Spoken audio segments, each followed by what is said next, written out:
একদা আল্লাহ রব্বুল আলামিন হজরত ইব্রাহিম আলাইহিস সালামকে বললেন, হে ইব্রাহিম, নমরুদ তার ক্ষমতা, ধনসম্পদ আর বিশাল সাম্রাজ্যের কারণে অহংকারে অন্ধ হয়ে গেছে। সে নিজেকে পৃথিবীর খোদা বলে দাবি করে। তার প্রজারাও ভয়ে এবং অজ্ঞতার বশবর্তী হয়ে তার সামনে সিজদা করে, তাকেই সবকিছুর মালিক এবং নিয়ন্তা মনে করে।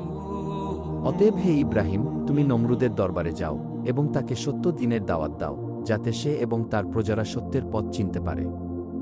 মহান আল্লাহ রব্বুল আলামিনের এই নির্দেশ পেয়ে হজরত ইব্রাহিম আলাইহিস সালাম নমরুদের দরবারে উপস্থিত হয়ে বললেন, হে নমরুদ, আমি এখানে এসেছি আল্লাহর দূত হিসেবে, সত্যের আলো নিয়ে। ব্যক্তিগতভাবে আমার এখানে আসার কোনো ইচ্ছেই ছিল না।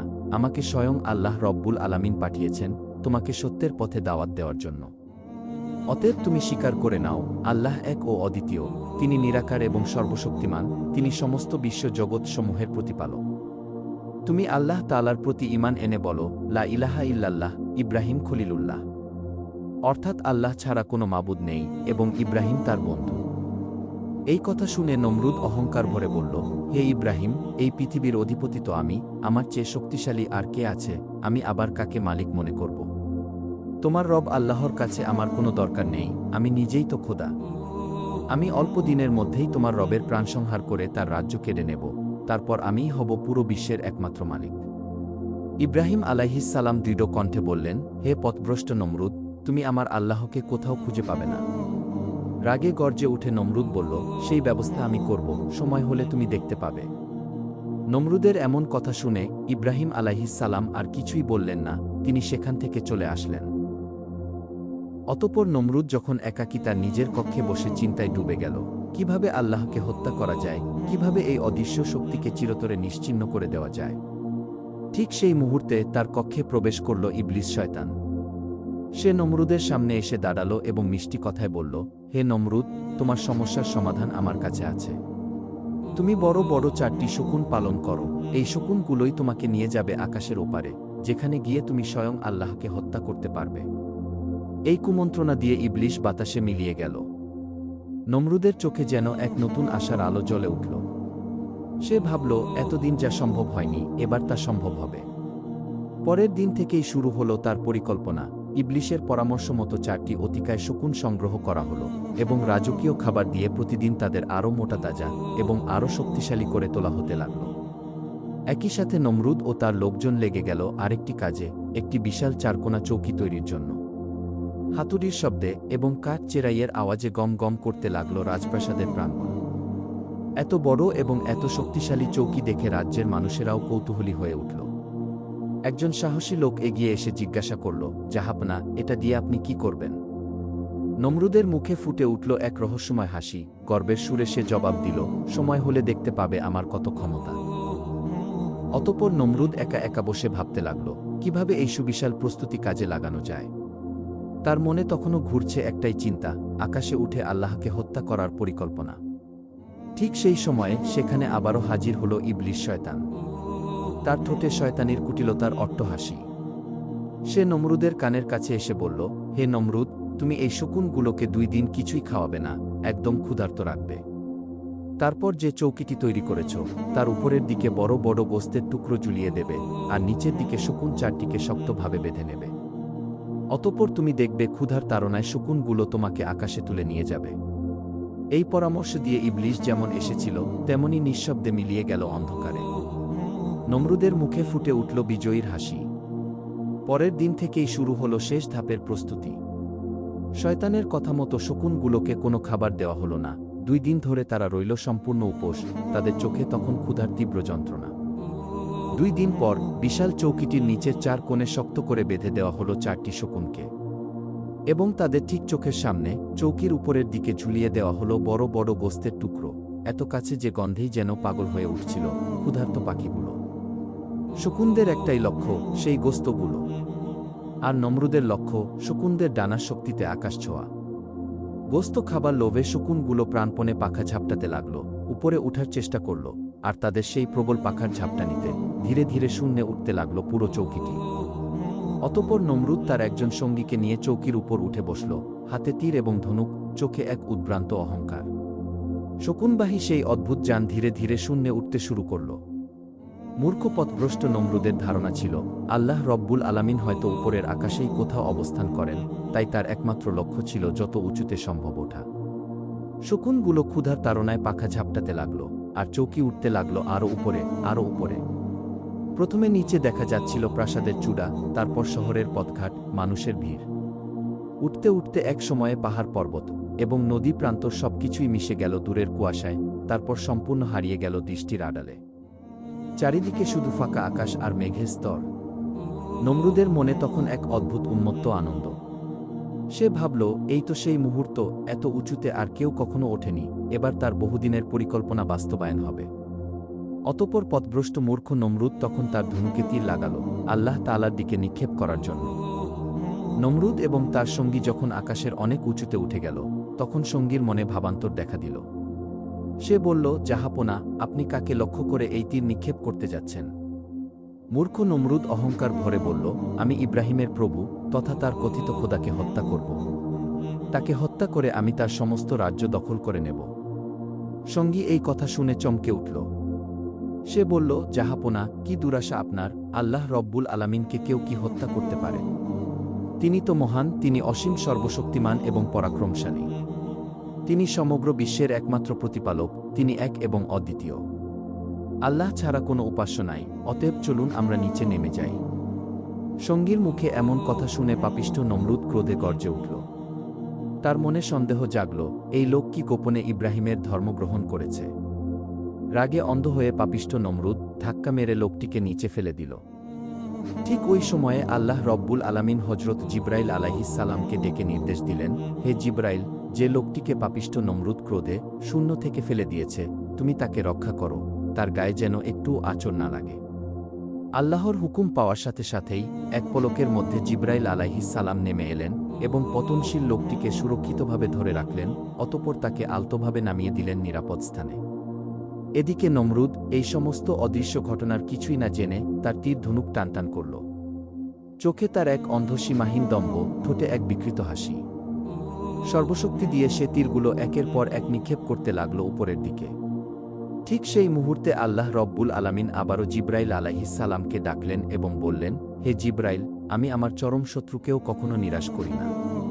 তার মনের আকাঙ্ক্ষা যেমন, তেমনি একটি নিদর্শন আমি তাকে দেখাব। নমরুদের নিক্ষিপ্ত তীরের মাথায় রক্তের চিহ্ন লাগিয়ে দাও, যাতে সে ফিরে গিয়ে মনে করে যে তার উদ্দেশ্য পূরণ হয়েছে এবং সে আমাকে হত্যা করতে পেরেছে। আল্লাহ রব্বুল আলামিনের নির্দেশ পেয়ে হজরত জিব্রাইল আলাইহিস সালাম পাপিষ্ঠ নমরুদের তীরের মাথায় মাছের রক্ত লাগিয়ে তার উড়ন্ত চৌকির কাছে ফেরত পাঠিয়ে দিলেন। তীরগুলোর মাথায় রক্ত দেখে নমরুদ আশ্বস্ত হল, মনে মনে ভাবল, অবশ্যই ইব্রাহিমের কথিত খোদা নিহত হয়েছে। এই চিন্তায় তার মনে আনন্দের জোয়ার বইতে লাগল। সে ভাবল, এবার ইব্রাহিমের খোদা নিহত হয়েছে, আর উপরে ওঠার দরকার নেই, এবার নিচে নামতে হবে। কিন্তু কিভাবে নামবে সে বুঝতে পারল না। ঠিক সেই সময়ে ইবলিস শয়তান ফের উপস্থিত হল এবং বলল, বাদশাহ নমরুদ, উপরে ঝোলানো গোস্তের টুকরো তো এখন শকুনের নাগালের বাইরে। এবার গোস্তগুলো চৌকির নিচের দিকে ঝুলিয়ে দাও, তাহলে শকুনগুলো নিচের দিকে নামার চেষ্টা করবে, আর তুমিও নিচে নামতে পারবে। এই কথা বলে ইবলিস শয়তান সেখান থেকে চলে গেল। অতঃপর নমরুদ দেরি না করে সাথে সাথে গোস্তের টুকরোগুলো চৌকির নিচের দিকে ঝুলিয়ে দিল। ক্ষুধার্ত শকুনগুলো গোস্তের লোভে নিচের দিকে নামতে শুরু করল। কিছুক্ষণ পরে নিচে নামতেই নমরুদ মহা আনন্দে রক্তমাখা তীরগুলো হাতে নিয়ে ফিরে এলো রাজদরবারে। চারিদিকে তখন ছড়িয়ে পড়েছে এক উৎসবের আমেজ। প্রজারা ভাবছে তাদের খোদা সত্যিই এক অসাধ্য সাধন করে ফেলেছেন। নমরুদ গর্বিত মুখে রক্তমাখা তীরগুলো উঁচু করে দেখাতে লাগল সবাইকে। অতঃপর সে হজরত ইব্রাহিম আলাইহিস সালামের কাছে খবর পাঠাল। খবর পাওয়া মাত্রই কোনো সংকোচ না করে ইব্রাহিম আলাইহিস সালাম নমরুদের দরবারে উপস্থিত হলেন। নমরুদ বিজয়ীর হাসি হেসে রক্তমাখা তীরগুলো ইব্রাহিমের সামনে তুলে ধরে বলল, হে ইব্রাহিম, এই দেখো, তোমার রব আল্লাহকে আমি হত্যা করে এসেছি। এই দেখো রক্তমাখা তীর, এবার বলো কোথায় তোমার সেই মহাশক্তিশালী খোদা? দরবারের সবাই তখন কৌতূহলী দৃষ্টিতে তাকিয়ে আছে ইব্রাহিমের দিকে, দেখতে চায় এবার তিনি কি জবাব দেন। হজরত ইব্রাহিম আলাইহিস সালামের মুখে কোনো ভয়, কোনো দুশ্চিন্তা নেই, বরং তার চোখে এক করুণার দৃষ্টি, যেন এই মূর্খ মানুষটার অজ্ঞতার জন্য তিনি দুঃখিত।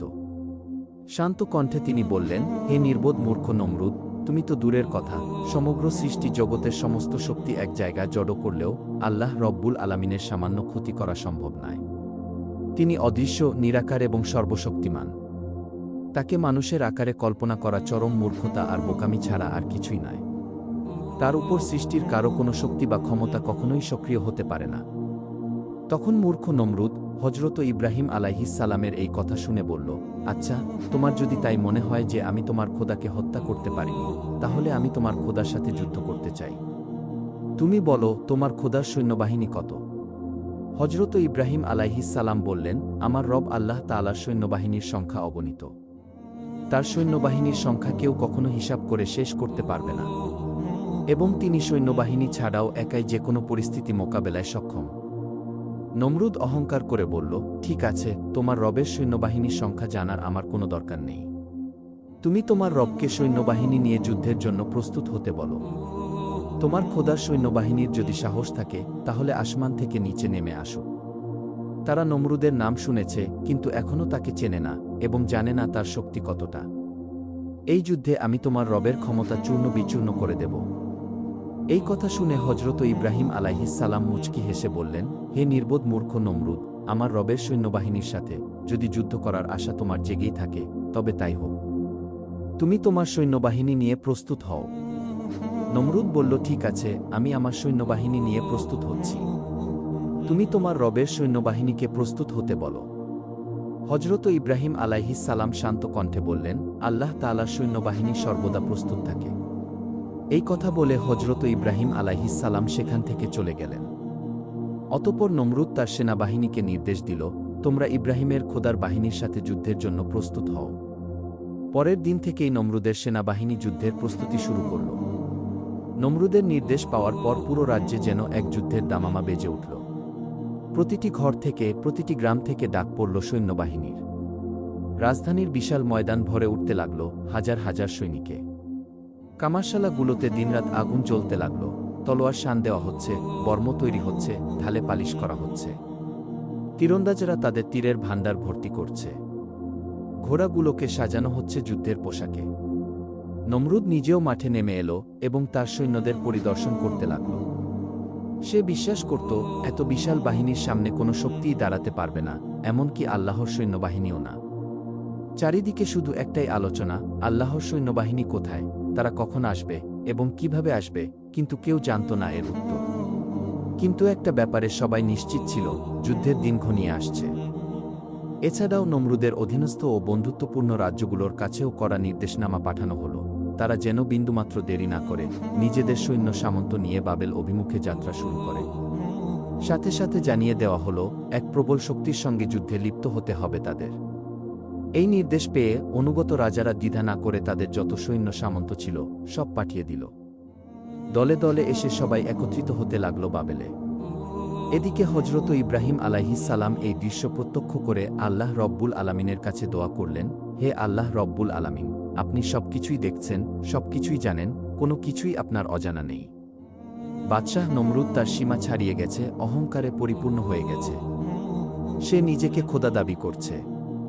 তার এই অহংকার যদি চূর্ণ বিচূর্ণ না করা হয়, তাকে যদি উপযুক্ত শাস্তি না দেওয়া হয়, তাহলে সাধারণ মানুষ ব্যাপক বিভ্রান্তির মধ্যে পড়বে, অনেকে ঈমান হারাবে, সত্য ধর্মের পথে আসবে না। তার বিষয়ে ফয়সালার জন্য আপনার কাছেই বিচার দিলাম। এই দোয়া করার সাথে সাথেই কোনো বিলম্ব ছাড়া আল্লাহ রব্বুল আলামিন হজরত জিবরাইল আলাইহিস সালামকে ডেকে বললেন, হে জিবরাইল, তুমি এখনই যাও আমার বন্ধু ইব্রাহিমের কাছে। তাকে গিয়ে সুসংবাদ দাও, তার মন যেন শান্ত হয়, কোনো চিন্তা যেন তাকে স্পর্শ না করে। মূর্খ নমরুদ যত শক্তিই জড়ো করুক, যত সৈনিক একত্র করুক, তার ফয়সালা আমার হাতে। আমার বন্ধুকে বলো, সে যেন নিশ্চিন্ত থাকে। আল্লাহর নির্দেশ পেয়ে হজরত জিবরাইল আলাইহিস সালাম দ্রুত হজরত ইব্রাহিম আলাইহিস সালামের কাছে হাজির হলেন এবং বললেন, হে আল্লাহর নবী, আপনার চিন্তার কোনো কারণ নেই। আল্লাহ রব্বুল আলামিন আপনাকে সুখবর জানিয়েছেন, নমরুদের এই চ্যালেঞ্জের মুখে আপনি কখনো লজ্জিত হবেন না। অতি শিগগিরই পাপিষ্ঠ নমরুদকে আল্লাহ তাআলা উপযুক্ত শাস্তি প্রদান করবেন। এই সুখবর দিয়ে হজরত জিবরাইল আলাইহিস সালাম সেখান থেকে চলে গেলেন। হজরত ইব্রাহিম আলাইহিস সালামের মনে তখন এক অপূর্ব প্রশান্তি নেমে এলো, তিনি আল্লাহর দরবারে শুকরিয়া আদায় করলেন। নবীরা কখনো কারো ধ্বংস কামনা করেন না, তাই শেষবারের মতো হজরত ইব্রাহিম আলাইহিসসালাম আবারও নমরুদের কাছে হাজির হলেন। তার কণ্ঠে রাগ নেই, কোনো বিদ্বেষ নেই, আছে শুধু এক গভীর উদ্বেগ ও আন্তরিক সদিচ্ছা।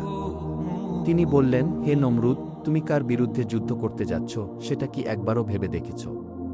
তুমি, আমি এবং এই বিশ্বের সমস্ত মাখলুক, যার মুখাপেক্ষী, যিনি আমাদের সকলের রিজিকদাতা, যিনি সকল ক্ষমতার একমাত্র মালিক, যার শক্তি এতটাই অসীম ও প্রবল যে কোনো মুহূর্তে কোনো প্রস্তুতি ছাড়াই সমগ্র বিশ্ব ধ্বংস করে দিতে পারেন। তুমি তার বিরুদ্ধে কিভাবে যুদ্ধ করবে? এটা তো চরম মূর্খতা। হে নমরুদ, আমি তোমাকে শেষবারের মতো আহ্বান জানাচ্ছি, ফিরে এসো, আল্লাহ রব্বুল আলামিনের উপর বিশ্বাস স্থাপন করো। নমরুদ বিদ্রূপের হাসি দিয়ে বলল, হে ইব্রাহিম, আমার এই সামান্য প্রস্তুতি দেখেই ভয় পেয়ে এসব কথা বলতে এসেছ? তোমার কথিত খোদার কথা আমার সামনে আর উচ্চারণ করবে না, আমি পিছু হাঁটার পাত্র নই। তোমার কথা শুনে যুদ্ধ বন্ধ করব, তা কখনোই হবে না। অতএব যাও, তোমার খোদার সৈন্যবাহিনী নিয়ে যুদ্ধের জন্য প্রস্তুত হতে বলো। নমরুদের এই কথা শুনে হজরত ইব্রাহিম আলাইহিসসালামের অন্তর ভারী হয়ে গেল। একজন মানুষকে সত্যের পথে আনতে না পারার বেদনা নিয়ে তিনি সেখান থেকে চলে আসলেন। এরপর হজরত ইব্রাহিম আলাইহিসসালাম আল্লাহ রব্বুল আলামিনের কাছে দোয়া করলেন, হে আল্লাহ, নমরুদকে সঠিক পথে আনার জন্য আমি চেষ্টার কোনো ত্রুটি করিনি। কিন্তু সে যতই সত্য শুনুক না কেন, সে তোমাকে দুর্বল মনে করে আর নিজেকে সর্বশক্তিমান ভাবে। অতএব তাকে শাস্তি না দিয়ে এখন আর কোনো বিকল্প নেই। এই দোয়া করার সাথে সাথেই আল্লাহর তরফ থেকে ওহির মাধ্যমে জিজ্ঞেস করা হলো, হে আমার বন্ধু ইব্রাহিম, তুমি বলো, নমরুদের জন্য কোন ধরনের শাস্তি ধার্য করব, কোন সৈন্য পাঠিয়ে দেব? হজরত ইব্রাহিম আলাইহিসসালাম বিনয়ের সাথে বললেন, হে আল্লাহ, নমরুদ যতই অহংকার করুক, তোমার একটি গজবেই তার সবকিছু দুলায় মিশে যাবে। আমার ইচ্ছা, নমরুদ ও তার বিশাল বাহিনীকে তুমি এই পৃথিবীর সবচেয়ে ক্ষুদ্র প্রাণী মশার মাধ্যমে ধ্বংস করে দাও, যাতে সে বুঝতে পারে তোমার শক্তির সামনে কোনো অহংকারী টিকে থাকতে পারে না। আল্লাহ রব্বুল আলামিন ইব্রাহিম আলাইহিসসালামের দোয়া কবুল করলেন। 3 দিন পর নমরুদ তার বিশাল সৈন্যবাহিনী নিয়ে যুদ্ধের ময়দানে হাজির হল। দিগন্ত জুড়ে শুধু সৈন্য দেখা যাচ্ছে, তলোয়ার, বর্ম, ঘোড়া আর রণসাজে সজ্জিত অপ্রতিরোধ্য বিশাল বাহিনী। তারা দীর্ঘক্ষণ অপেক্ষা করতে লাগল। দীর্ঘক্ষণ অপেক্ষা করার পর নমরুদ বিদ্রূপের হাসি দিয়ে বলল, হে ইব্রাহিম, আমার সৈন্যবাহিনী কতক্ষণ আগে থেকেই প্রস্তুত হয়ে আছে। কিন্তু তোমার খোদার সৈন্যবাহিনী কোথায়? তাদের তো কোনো দেখাই নেই। হজরত ইব্রাহিম আলাইহিসসালাম শান্তভাবে বললেন, হে নমরুদ, একটুখানি অপেক্ষা করো, আমার আল্লাহর সৈন্যবাহিনী কিছুক্ষণের মধ্যেই উপস্থিত হয়ে যাবে। ঠিক সেই মুহূর্তে আল্লাহ রব্বুল আলামিন মশাদের আদেশ করলেন, হে মশার দল, আজ তোমাদের জন্য আমি উত্তম খাবারের ব্যবস্থা করেছি। তোমরা নমরুদের সৈন্যবাহিনীর রক্ত এবং গোস্ত ভক্ষণ করে তৃপ্ত হয়ে নাও। আল্লাহ রব্বুল আলামিনের নির্দেশ পেয়ে সমগ্র মশার দল একত্রিত হল এবং পূর্ব দিগন্ত থেকে ঝাঁকে ঝাঁকে ছুটে আসতে লাগল। দিগন্তের কোণ থেকে শুরু হয়ে ক্রমশ বিশাল আকার ধারণ করতে লাগল সেই বাহিনী। হজরত ইব্রাহিম আলাইহিসসালাম শান্ত দৃষ্টিতে তাকিয়ে বললেন, ওই দেখো, আমার আল্লাহ রব্বুল আলামিনের বাহিনী এসে গেছে। নমরুদ এবং তার লক্ষ লক্ষ সেনা আকাশের দিকে তাকিয়ে দেখল, দিগন্ত জুড়ে যেন ঘন কালো মেঘ জমে উঠেছে। মনে হচ্ছিল এখনই প্রবল বেগে বৃষ্টি নামবে। কিন্তু সেই মেঘ যত কাছে আসতে লাগল, ততই স্পষ্ট হতে লাগল আতঙ্কজনক সত্য, এ কোনো মেঘ নয়, এটা আল্লাহর অদৃশ্য বাহিনী, কোটি কোটি মশার এক অপ্রতিরোধ্য ঝাঁক। তাদের গুনগুন আওয়াজ ক্রমশ তীব্র থেকে তীব্রতর হতে লাগল। একসময়ে সেই আওয়াজ রূপ নিল এক প্রচণ্ড গর্জনে, যা নমরুদের সৈন্যদের বুকে কাঁপন ধরিয়ে দিল। নমরুদ তবুও থামেনি, সে চিৎকার করে আদেশ দিল, যুদ্ধের নাকারা বাজাও, অস্ত্র নিয়ে এগিয়ে যাও, ভয় পেও না। সৈন্যরা সামনে এগোতেই আল্লাহর সেই ক্ষুদ্র বাহিনী একযোগে ঝাঁপিয়ে পড়ল। সৈন্যদের মাথা, নাক, চোখ, মুখ, কানে, শরীরের প্রতিটি অঙ্গে একসাথে হাজারো মশা হুল ফোটাতে লাগল। যন্ত্রণায় কাতর হয়ে সৈন্যরা অস্ত্র ফেলে দিয়ে দৌড়াতে লাগল, কিন্তু মশার সেই বাহিনী থেকে পালানোর কোনো পথ ছিল না। মশাগুলো নাকের ছিদ্র দিয়ে মস্তিষ্কে প্রবেশ করতে লাগল। বিষের তীব্র যন্ত্রণায় সৈন্যরা মাটিতে লুটিয়ে পড়তে লাগল, ছটফট করে চিৎকার করতে লাগল। কিন্তু সেই চিৎকার শোনার মতো কেউ ছিল না। একে একে ধ্বংস হতে লাগল নমরুদের সেই বিশাল বাহিনী, যাদের নাম শুনে একসময়ে কেঁপে উঠত গোটা দুনিয়া, আজ তারাই মশার হুলের যন্ত্রণায় প্রাণ হারাতে লাগল। অবশেষে যুদ্ধের সেই বিশাল ময়দানে পড়ে রইল শুধু কঙ্কাল আর কঙ্কাল, যেন আল্লাহর শক্তির সামনে অহংকারের পরিণতির এক নীরব সাক্ষী। এই করুণ দৃশ্য দেখে নমরুদের বুক কেঁপে উঠল আতঙ্কে। যে নমরুদ একসময়ে গর্বভরে বলতো আমি এই জগতের খোদা, সেই নমরুদই এখন প্রাণ বাঁচাতে ছুটতে লাগল। দৌড়াতে দৌড়াতে রাজমহলে তার বেগমের কক্ষে এসে লুকিয়ে পড়ল। বেগম অবাক হয়ে তাকালেন, এ কোন নমরুদ? চোখে মুখে আতঙ্ক, শরীর কাঁপছে, গলা শুকিয়ে কাঠ। বেগম উদ্বিগ্ন হয়ে বললেন, কি ব্যাপার, আপনাকে এমন দেখাচ্ছে কেন, কি হয়েছে? নমরুদ কাঁপা কণ্ঠে বলল, বেগম, কোথা থেকে যেন বিষাক্ত মশার এক বিশাল দল উড়ে এসে আমার সমস্ত বাহিনীর রক্তমাংস খেয়ে সাবাট করে ফেলেছে। সেই বিশাল ময়দানে এখন পড়ে আছে শুধু কঙ্কাল আর কঙ্কাল। কোনো রকমে প্রাণ বাঁচিয়ে পালিয়ে এসেছি, নইলে এতক্ষণে আমার রক্তমাংস তারা খেয়ে ফেলত, আমার অবস্থাও হতো তাদের মতোই। কথাগুলো বলার সময় নমরুদ থরথর করে কাঁপছিল। পিপাসায় গলা শুকিয়ে কাঠ, মনে হচ্ছিল তার দম বন্ধ হয়ে আসছে। সেই দাপুটে বাদশাহর চোখে মুখে এখন শুধু ভয় আর অসহায়ত্ব। ঠিক সেই মুহূর্তে একটি বৃহৎ আকৃতির ল্যাংড়া মশা কোথা থেকে উড়ে এসে সরাসরি নমরুদের নাকের ছিদ্র দিয়ে তার মস্তিষ্কে প্রবেশ করল এবং ভেতর থেকে ধ্বংসলীলা শুরু করল। সঙ্গে সঙ্গে পাপিষ্ঠ নমরুদ অসহ্য যন্ত্রণায় চিৎকার করে উঠল। যন্ত্রণায় অস্থির হয়ে পাগলের মতো ছটফট করতে লাগল, এদিক ওদিকে ছুটতে লাগল, কিন্তু যন্ত্রণা থেকে মুক্তির কোনো পথ নেই।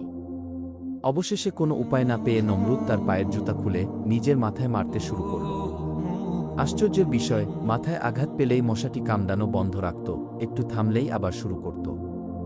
এক সময়ের দাপুটে বাদশাহ নমরুদ, যে নিজেকে খোদা দাবি করত, যার নাম শুনে কেঁপে উঠত গোটা রাজ্য, সে এখন নিজের জুতা দিয়ে নিজের মাথায় মেরে চলেছে। এর চেয়ে বড় পরিণতি আর কি হতে পারে? পরের দিন থেকে নমরুদ তার মাথায় জুতা মারার জন্য একজন কর্মচারী নিযুক্ত করল। তাকে নির্দেশ দেওয়া হয়েছে সে যেন সর্বক্ষণ এক মুহূর্তের বিরতি ছাড়াই নমরুদের মাথায় জুতা মেরে যায়, কারণ জুতা ছাড়া অন্য কিছু দিয়ে মাথায় মারলে মশার কামড়ানো বন্ধ হতো না। এটাই ছিল জালেম পাপিষ্ঠ নমরুদের উপযুক্ত শাস্তি। যে নমরুদ একসময়ে নিজেকে খোদা দাবি করত, যার নাম শুনলে গোটা রাজ্য কেঁপে উঠত, আজ সে একটি ক্ষুদ্র মশার কাছে সম্পূর্ণ অসহায়। তাফসীরকারকদের মতে এভাবেই পাপিষ্ঠ নমরুদ দীর্ঘ 400 বছর ধরে মাথায় জুতা পেটা সহ্য করেছে। 400 বছর, প্রতিটি দিন, প্রতিটি মুহূর্ত একই যন্ত্রণা। এটাই ছিল আল্লাহর গজব। কোনো বিশাল বাহিনী নয়, কোনো মহাশক্তি নয়, মাত্র একটি ক্ষুদ্র মশাই যথেষ্ট ছিল এই অহংকারী বাদশাকে ধুলায় মিশিয়ে দিতে। এদিকে সেই কর্মচারীর অবস্থা হয়ে উঠল অসহনীয়। দিনের পর দিন, মাসের পর মাস এবং বছরের পর বছর একই কাজ, শুধু জুতা মেরে যাও। এক মুহূর্তের জন্যও থামার উপায় নেই। একটু বিরতি দিলেই নমরুদের কান ফাটানো চিৎকার চেঁচামেচিতে পুরো রাজমহল তোলপাড় হয়ে যেত এবং সে কর্মচারীকে তিরস্কার করতে শুরু করত। এতে কর্মচারীর মনে নমরুদের প্রতি রাগ সৃষ্টি হতো। একদিন সেই কর্মচারী জুতা মারতে মারতে ক্লান্তিতে কিছুক্ষণের জন্য জুতা মারা বন্ধ করল। সাথে সাথে নমরুদের আত্মীয় স্বজন সবাই মিলে সেই বেচারা কর্মচারীকে গালিগালাজ ও অপমান করতে লাগল। এতদিনের জমে থাকা ক্ষোভ আর অপমান একসাথে মাথায় চেপে বসল। কর্মচারী প্রচণ্ড রেগে গিয়ে হাতের কাছে থাকা কাঠের খড়ম তুলে সজোরে নমরুদের মাথায় আঘাত করল। সেই আঘাতে নমরুদের মাথা দুই ভাগে বিভক্ত হয়ে গেল।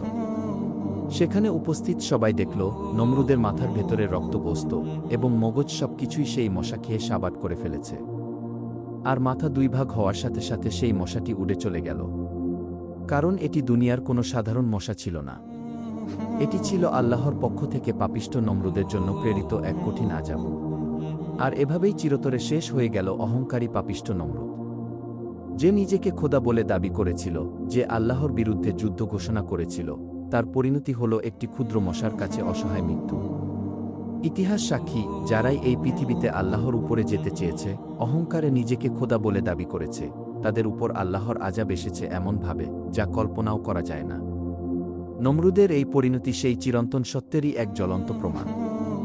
অতএব প্রিয় দর্শক, এই ঘটনা থেকে আমাদের শিক্ষা গ্রহণ করা উচিত। আমরা যতদিন এই পৃথিবীতে আছি মহান আল্লাহ রব্বুল আলামিনের শুকরিয়া আদায় করে যাব। পাপ কাজ থেকে বিরত থাকব, অহংকার থেকে দূরে থাকব। কেননা অহংকার করার মতো কোনো শক্তি আমাদের সামান্য মানুষের পক্ষে শোভা পায় না। সমস্ত প্রশংসা তো সেই মহান আল্লাহ রব্বুল আলামিনের, যিনি বিশ্বজগৎসমূহের প্রতিপালক। আমরা সেই আল্লাহ রব্বুল আলামিনের কাছে সাহায্য চাইব, যেন আমাদের সবাইকে সঠিক পথে চলার তৌফিক দান করেন।